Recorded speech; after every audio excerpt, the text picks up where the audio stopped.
Di Kompas yang Saudara, Litbang Kompas merilis survei elektabilitas paslon Pilkada Sumatera Utara. Elektabilitas Bobi Nasution Surya 44,9%, sementara Edi Rahmayadi dan Hasan Basri Sagala meraih 28%. Dari survei yang dilakukan pada 22 hingga 28 Oktober, terlihat elektabilitas kedua paslon tidak bisa terlepas dari faktor popularitas. Bobi merupakan wali kota Medan 2021-2024 dan merupakan menantu Jokowi, sedangkan Surya merupakan mantan Bupati Asahan 2 periode. Sementara Edi Rahmayadi adalah calon gubernur Sumatera Utara petahana, sedangkan Hasan Basri memiliki latar belakang tenaga ahli Kementerian Agama.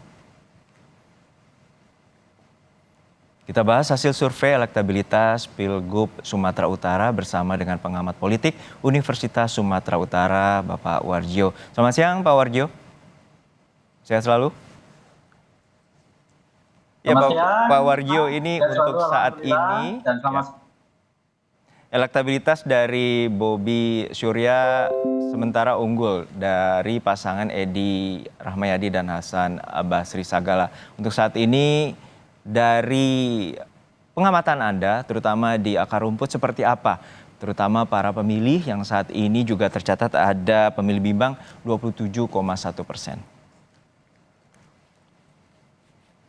Ya, saya kira hasil survei Kompas ini ya bagi saya ini tidak mengejutkan, dan beberapa waktu yang lalu dengan melihat perkembangan situasi politik di Indonesia, terutama dampaknya di Sumatera Utara, saya sudah sampaikan bahwa keberadaan calon ya, yang pertama Bobi dan Pak Surya, demikian juga Pak Edi Rahmayadi dan pasangannya, saya kira ini akan membentuk satu persepsi tersendiri kepada masyarakat Sumatera Utara gitu. Dan pernah saya sampaikan bahwa dengan pasangan tersebut, saya kira ini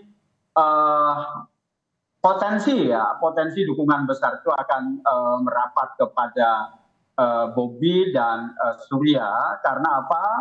Yang pertama tentu ini terkait dengan masih adanya legasi Jokowi ya, yang dinilai oleh masyarakat Sumatera Utara memberikan satu legasi yang positif, terutama di wilayah-wilayah yang selama ini tertinggal atau belum tersentuh dari hasil proses pembangunan dari gubernur waktu itu Pak Edi Rahmayadi. Dan ketika masa Jokowi ini mereka mendapat satu dukungan dari sisi proses pembangunan, sehingga kemudian ini memberikan legasi tersendiri kepada masyarakat di Sumatera Utara. Dan kalau kita lihat gitu ya, wilayah-wilayah yang mendapat dukungan banyak di Bobi ya dari hasil survei Kompas itu sebenarnya itu wilayah-wilayah yang diharapkan banyak mendukung Edi Rahmayadi, tapi ternyata kita lihat gitu bahwa wilayah-wilayah tersebut justru suaranya mendukung Bobi gitu ya. Kenapa? Ya karena satu tadi, karena legasi Jokowi saya kira masih diingat betul oleh masyarakat Sumatera Utara, terutama di wilayah-wilayah yang diharapkan oleh Edi Rahmayadi, terutama PDIP, untuk bisa mendukung mereka. Yang kedua, saya kira ini terkait dengan kinerja partai politik pendukung Bobi ya, yang secara mayoritas itu kan banyak, dan mereka ini juga representasi dari berbagai wilayah, dan wilayah-wilayah itu yang juga mendukung partai politik itu mendukung Bobi. Jadi saya kira ini dampak juga dari dukungan partai politik yang mayoritas kepada Bobi Surya, sehingga kemudian daerah-daerah yang selama ini kurang mendapat perhatian itu banyak dukungannya kepada Bobi Surya.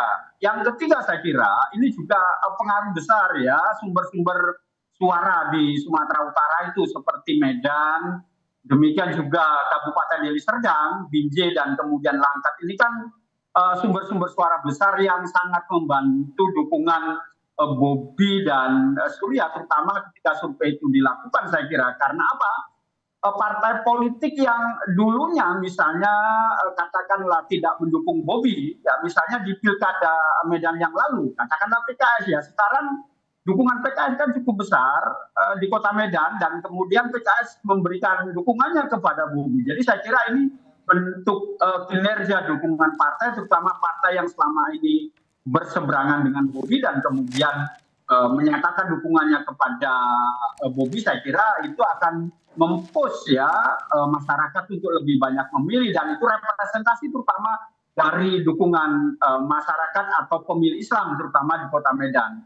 Demikian juga dukungan partai-partai besar seperti Golkar gitu ya, yang suaranya juga signifikan sekali di pemilu legislatif yang lalu, dan dukungan mereka terhadap Prabowo, sehingga kemudian saya kira ini dampak yang sangat besar juga, sehingga kemudian partai-partai besar di umumnya menjadi pendongkrak juga untuk Bobi dan Surya dibanding Pak Edi Rahmayadi. Jadi saya kira memang di samping legasi Jokowi yang cukup besar, juga partai-partai yang selama ini menjadi oposisinya Bobi ya, terutama di Kota Medan seperti PKS itu kembali mendukung Bobi, dan demikian juga partai-partai besar lain seperti Golkar, demikian juga Partai Demokrat, yang saya kira di Sumatera Utara itu pendukungnya masih besar sekali, Mas.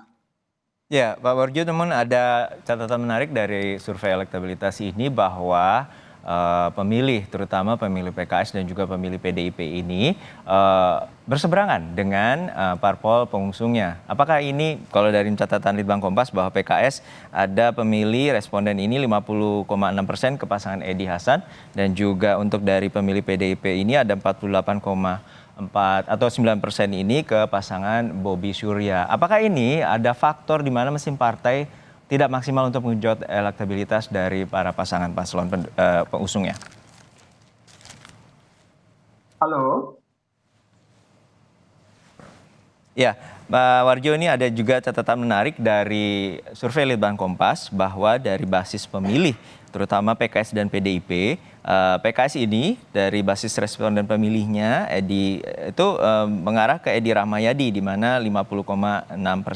Kemudian untuk dari pemilih PDIP, responden itu menyatakan ada 48,9% memilih Bobi Surya. Ini semacam anomali, apakah ini juga menjadi gambaran bahwa di tingkat bawah atau di tingkat akar rumput para pemilih tidak berbasis pada domain dari parpol yang dia pilihnya, dan juga berbeda dari pengusungan dari parpol terhadap pasangan calon di Pilkada Sumut? Ya, saya kira memang di Pilkada Gubernur Sumatera Utara kali ini cukup menarik ya, karena apa? Gambaran reposisi ya. Misalnya kalau dulu itu kan Edi Rahmayadi itu didukung oleh partai-partai yang kemudian banyak didukungnya pemilih-pemilih Islam itu. Sehingga kemudian banyak dari antara mereka yang masih loyal kepada Pak Edi gitu. Demikian juga dengan PKS gitu ya, yang saya kira juga ini terutama di berbagai wilayah gitu ya, ini yang tidak solid juga terhadap PKS gitu atas dukungannya kepada Bobi. Saya kira ini sesuatu yang menarik, dan saya kira itu biasa saja di dalam konteks pilkada sedemikian rupa. Karena apa?